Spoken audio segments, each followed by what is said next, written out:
सुवर्णपुर जिले में आज धान किणा मंडी खोलिला।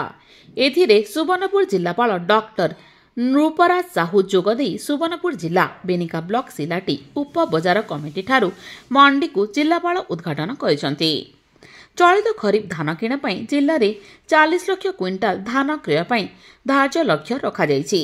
सुवर्णपुर जिले में 94 गोटी मंडी धान क्रय करने को धार्य रखा जायथिबा जिलापाल कहवा सहित किपरि सुरुखुरुरे मंडी गुड़िकरू धान किणा हेब से नहीं समस्त सुव्यवस्था करा जायथिबा कहिसंती।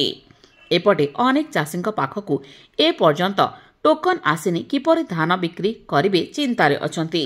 चलित 2025-26 खरीफ ऋतुर धान किणा विलंब होइथिबारु चाषी बिक्री करिवो केबे ओ केबे डालुआ चाष आरंभ करिवो ताहा समय कहिबो।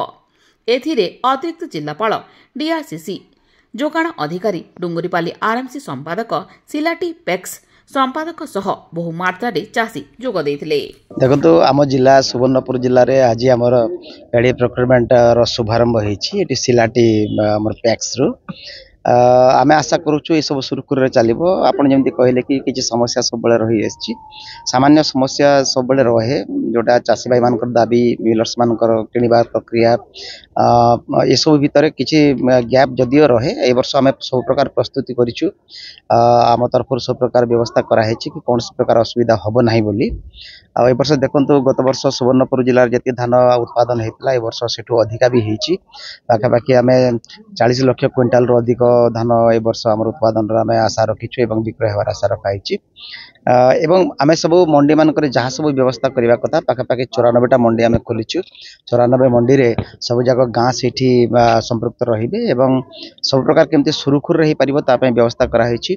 सुवर्णपुर जिले में बर्तमान आमर आज जानी आज आमर धान किणा कार्यक्रम आरंभ करूँ। आमर जिले में यही वर्ष 25-26 आमर जो खरीफ वर्ष में आमर पाखापाखि 71,578 चाषी आमर पंजीकरण करते आमर पाखापाखि 71,000 चाषी आम वेरिफिकेशन भी कर सारूँ। आउ अल्प किसी अच्छी आम वेरिफिकेशन 2-3 बजे करदेबू। एवं आमर प्रथम फेज रे आमको सरकार आमको 22,32,000 क्विंटाल धान टार्गेट देइछन। सब थर तो धान ठीक उठुची थर के हिसाब उठा आम कही नहीं पार्बार दाली आज मंडी पहला खुली जाओ आगर वर्ष मैंने जेनटा घिनुले मिलर माने बेसी काटिकी नौले धान इथर नहीं आम चाहूँ।